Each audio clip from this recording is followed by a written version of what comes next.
akan memaparkan hasil diskusi kami. Terlebih dahulu kami akan memperkenalkan diri dulu, karena ada pepatah lama mengatakan tak kenal maka tak sayang maka tak cinta. Oleh sebab itu kami mulai dari yang paling kurus di pinggir ini. Namanya Ibu Isninop, yang sebelahnya Pak Tukimin, yang sebelahnya Pak Sutijo, yang sebelahnya Bu Anginit. Yang kira-kira seperti itu. Kalau boleh bocor data pribadi kita, Pak. Ya, kalau boleh kita bocorkan data pribadi kita. Ya. Di sebelahnya lagi Pak Yupida, Ustaz Ahmad, ini namanya Ahmad Bakir, badan kurus kering. Yang sebelahnya lagi yang dari Trengan, Bapak Trengan lah, kita sebut seperti itu. Bapak Ibu sekalian, setelah kami melalui perdebatan yang panjang, diskusi yang panjang, maka kami menghasilkan hasil karya yang model seperti ini. Bukan membela diri. Mohon maaf ketika ini kurang karena waktu memang agak mepet ini ya. Jadi kalau mau yang lebih sempurna, besok kita lanjutkan kegiatan ini. Kita minta sama fasilitator kita ya untuk lebih lengkapnya. Yang pertama judulnya adalah hasil bumi. Hasil bumi. Nah, untuk soalnya, Mr. Berberas adalah seorang pengepul dari hasil bumi yang berasal dari KNU. Akan mengirim hasil bumi dari petani keluar daerah dengan menggunakan 3 truk yang dimiliki, dan masing-masing truk berkapasitas 15 ton. Berikut hasil bumi yang akan dikirimnya. Terdiri dari 1 kedelai 2.300 kg, kopi 1.500 kg, kacang tanah 3 ton, cengkeh 4,5 ton, jagung 50 kuintal, bawang merah 37 kuintal, mente 700 kg, padi 10 ton, dan kakao 90 kuintal. Itu diganda itu ceritanya. Nah, kemudian masing-masing truk tidak boleh diisi melebihi kapasitas, hanya 1 truk itu boleh diisi 15 ton, Bapak Ibu. Di mana hasil pertanian ini dibagi menjadi 2. Ada hasil kebun dan ada hasil pertanian, ada hasil petani sawah lah gitu kan ceritanya. Nah, kemudian ada tantangan bagaimanakah Mr. Berberas mengklasifikasi hasil bumi yang akan diisi pada masing-masing truk sesuai dengan ketentuan pada soal tadi. Ya. Bagaimana langkahnya? Ya. Menganalisa hasil bumi dan menentukan muatan pada truk sesuai ketentuan. Jadi ini ada gambar truk, ada 3 Bapak Ibu, yang akan membawa hasil bumi tadi ke luar daerah. 1 truk 15 ton untuk hasil perkebunan, kemudian 1 truk 15 ton untuk hasil pertanian, 1 truk campuran kedua-duanya. Karena kalau jumlahnya tinggal dijumlahkan saja nanti. Bapak Ibu kalau mau menjumlahkan silakan, tidak apa-apa. Ya, boleh. Kalau penasaran dengan jumlah. Yang jelas ini jadi jumlahnya kira-kira 45 ton jadinya ya hasilnya. Nah, itu Bapak Ibu. Kemudian di sini ada abstraksinya, mengklasifikasi hasil bumi yang akan dimuat truk sesuai dengan soal tadi. Jadi sudah diklasifikasi, ada hasil sawah, ada hasil kebun, ya pertanian kebun. Kemudian dekomposisi, mengklasifikasi hasil bumi ke dalam kategori hasil kebun sudah. Yang berikutnya pengenalan pola. Yang pertama, masing-masing truk harus diisi dengan kapasitas yang sama. Yang 2 itu maksudnya. Kemudian yang kedua, hanya 1 truk yang boleh diisi campuran hasil kebun dan hasil sawah atau pertanian. Ada algoritma mengelompokkan hasil bumi ke dalam kategori hasil kebun dan hasil sawah, mengkonversi satuan massa ke dalam ton. Ini kan ada yang kilogram, ada yang kuintal, ada yang ton. Jadi itu nanti menjadi pekerjaan anak-anak kita supaya dia mengklasifikasi. Kalau misalnya 90 kuintal itu berapa ton sih? Nah itu yang tantangannya di situ yang kita inginkan untuk diselesaikan. Hotnya disitulah yang untuk anak-anak itu. Kemudian yang berikut, menjumlahkan massa hasil bumi agar kapasitas muatan untuk sesuai dengan soal. Nah, ini kan ada yang homogen penumpangnya, ini kan katakan heterogen lah karena dua macam. Nanti yang ini sudah 15-15, tinggal nanti menentukan yang di truk yang campuran ini. Samakah kira-kira antara hasil bumi dengan hasil kebun dengan hasil sawah? Dia yang menentukan nanti berapa hasil kebun, berapa hasil sawah yang 15 ton yang ada di campuran sesuai dengan ilustrasi yang ada di soal itu. Itu maksudnya. Kemudian di bawah ini ada gambar-gambar yang terdapat dalam truk itu. Hasil pertanian sengaja diacak kira-kira seperti ini, sehingga anak bisa menentukan kira-kira dari gambar ini mana yang hasil kebun, mana yang hasil sawah. Dia sendiri yang menentukan, ya, supaya anak itu lebih aktif berpikir, kan itu yang diinginkan kan, supaya anak itu menentukan sendiri, lebih kreatif, lebih aktif menentukan apa yang diinginkan pada saat kita pembelajaran itu. Yang terakhir ada muatan. Yang pertama IPA. Dari sini diharapkan dari IPA dapat mengklasifikasi jenis tumbuhan, mengkonversikan satuan massa. Jadi ada dua. Jadi ada klasifikasi tumbuhan. Kalau di IPA itu kan ada Bapak Ibu ya, di biologi kalau tidak salah. Kemudian satuan massa itu fisika berat lah gitu kan. Yang berikut untuk IPS, karakteristik ruang, macam-macam kebutuhan ada dua. Karakteristik ruang dan macam-macam kebutuhan. Nah, kira-kira karakteristik ruang itu yang dimaksud adalah ketika truk ini ya besar, kira-kira truk ini sama mungkin ya. Jadi ruang yang dibutuhkan untuk mengisi yang sekian ton dengan jumlah yang sama, mungkin itu yang perlu diperbandingkan sama siswa. Mungkin itu kurang lebihnya lah gitu kan. Yang berikut matematika, mengkonversi satuan berat. Yang kedua menjumlahkan berat barang, mengkonversi sama seperti tadi juga, seperti pada IPA. Jadi dari kilogram ke ton, dari ton ke kilogram, dibolak-balik sehingga dia hafal itu. Kemudian yang terakhir dari bahasa Indonesia, anak-anak dapat membuat teks prosedur.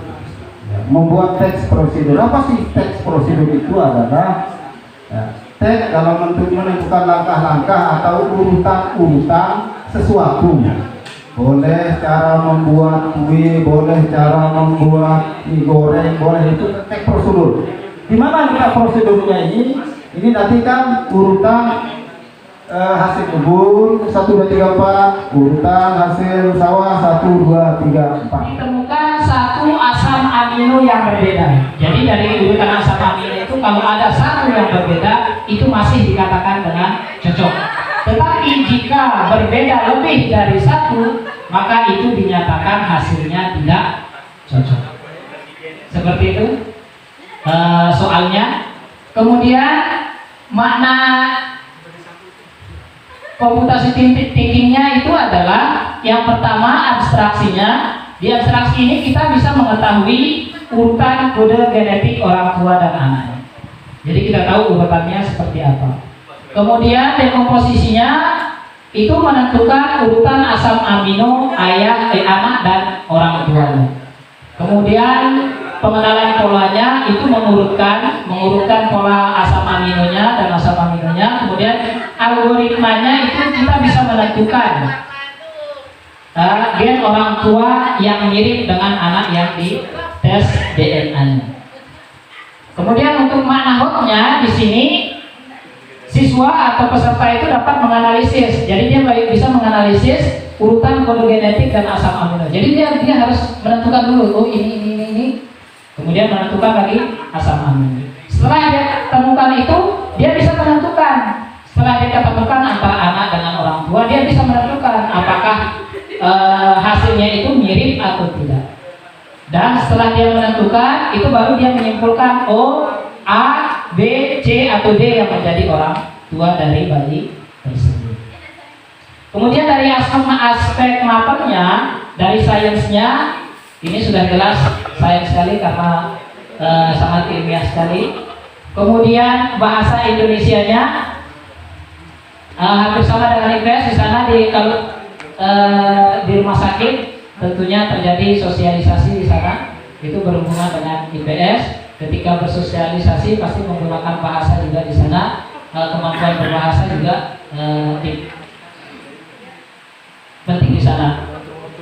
Kemudian bahasa Inggris ini kebanyakan diambil dari bahasa ilmiah dan tentunya menggunakan istilah-istilah asing. Dan terakhir adalah matematika, itu untuk menentukan urutan-urutan atau hasil dari algoritmanya yang tadi.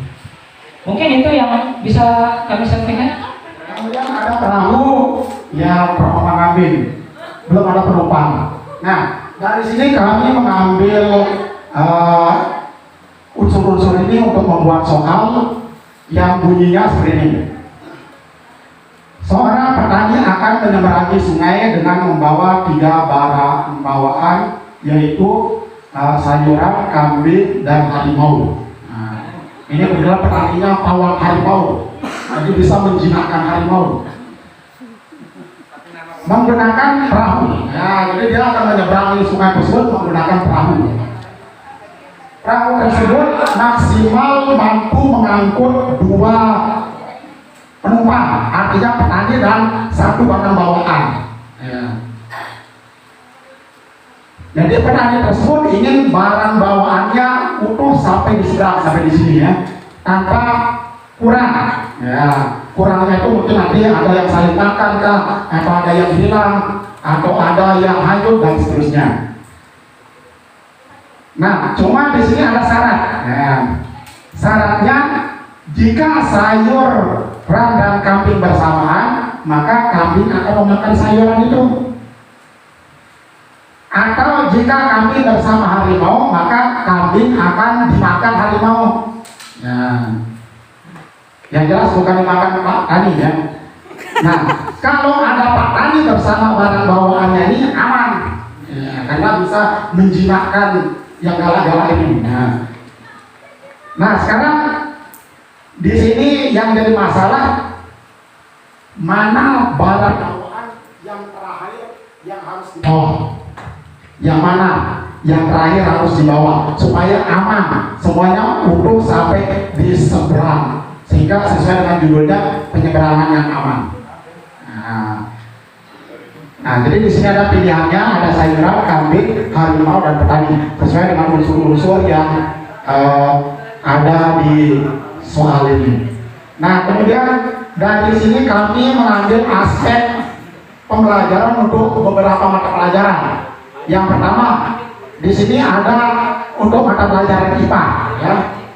Aspek pembelajaran yang bisa kami pakai di sini adalah di dalam IPA itu ada pembelajaran untuk rantai makanan, karena di sini ada ya urutan-urutan rantai makanan, di mana harimau memakan kambing, kambing memakan sayuran, sayuran tidak memakan siapapun.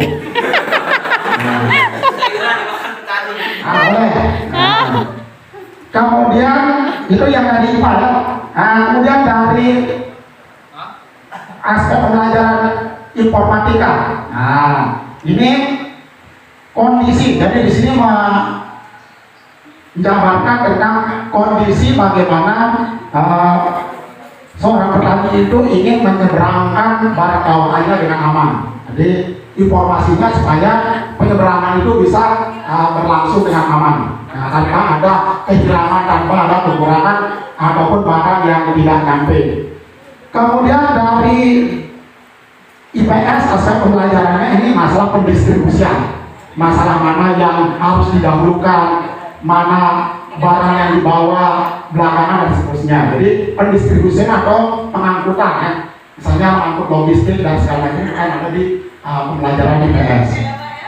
Yang berikutnya, nah ini yang matematika. Nah, matematika ini banyak nih. Yang pertama di sini ada aspek pembelajaran relasi dan fungsi. Jadi kalau di relasi itu hubungan ya, hubungan antara dua objek yang dihubungkan dengan sebuah relasi atau sebuah kata penghubung. Jadi relasinya di sini adalah ya ini maaf untuk yang mata pelajaran lain ya. Ya jadi relasinya di sini adalah saling makan atau bisa apa namanya makanannya. Nah. Kemudian yang berikutnya ada telegraf. Nah, kalau telegraf ini untuk masalah jalur ya, bagaimana jalur-jalur atau apa namanya rute yang digambarkan sehingga semua barang bawaannya nanti ke seberang dengan aman. Nah, kemudian untuk abstraknya di sini kan bagaimana menyeberangkan atau membawa barang bawaan sampai di seberang dengan tetap utuh. Jadi tidak ada yang kurang satupun, tidak ada yang saling makan. Nah, jadi itu abstraknya atau penjabarannya secara umum sesuai dengan judul. Nah, menyeberangkan penyeberangan yang aman. Kemudian yang berikutnya dekomposisinya di sini bisa kita gambarkan nanti karena ada perahu yang bisa mengangkut maksimal 2 barang bawaan, yaitu petani dengan salah satu barang bawaannya. Nah, jadi di sini bisa kita coba untuk mendekomposisikan atau menjabarkan. Ya, yang pertama yang mungkin dibawa oleh perahu ini adalah petani dengan sayuran, atau petani dengan kambing, atau petani dengan harimau. Jadi dua-dua. Nah, tidak boleh double. Ya. Kemudian polanya di sini, nanti di sini polanya adalah bagaimana menyeberangkan barang bawaan satu saja. Jadi barang yang diseberangkan itu yang ini. Nah, tapi satu berdua dengan petaninya.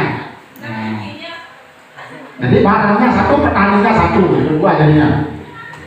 Nah, kemudian untuk algoritmanya, nah ini dia, itu proses penyelesaiannya. Ini dia proses penyelesaiannya. Jadi proses penyelesaiannya yang pertama, petani ini membawa kambing dulu, bawa ke seberang, lepas, jika dia tidak kabur. Nah, kemudian petani balik lagi, balik ke seberang di sini. Kemudian yang berikutnya petani mengangkut sayuran. Nah, sayuran diangkut di sini. Nah, di sini kan ada kambing dan sayuran. Tidak saya makan. Kenapa? Karena petani ada di sini. Nah, karena nanti akan ditinggalkan, maka petani itu harus membawa kambing kembali balik. Nah, di sini tinggal sayur sendirian.